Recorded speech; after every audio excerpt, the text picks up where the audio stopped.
In today's video, I'm going to teach you how to sign in to TurboTax on Intuit.com.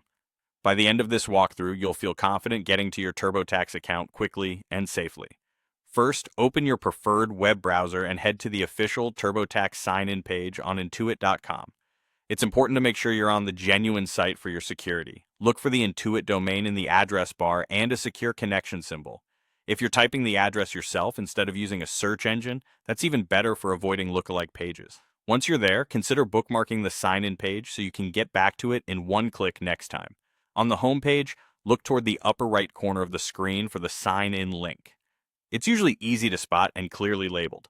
If you're on a phone or tablet, you may need to tap a menu icon first, then choose Sign In from the list.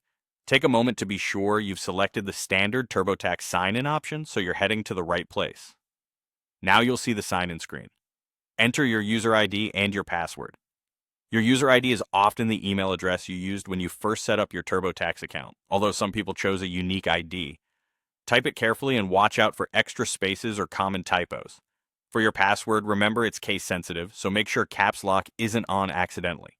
If you use a password manager, this is a great time to let it fill in your saved details to reduce errors. If you're on a shared device, it's best not to let the browser save your password here and avoid staying signed in when you're finished. When you've entered your credentials, click the Sign In button. Give it a moment to process. If everything matches, you'll land on your TurboTax account dashboard. From here, you can pick up where you left off on your tax return, review previous filings, or manage your account details.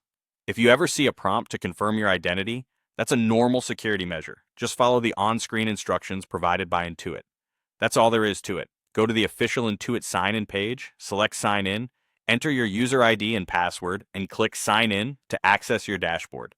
Keep your login information secure, and consider bookmarking the page for quicker access in the future. Thanks for watching, and I hope this helped you sign in smoothly.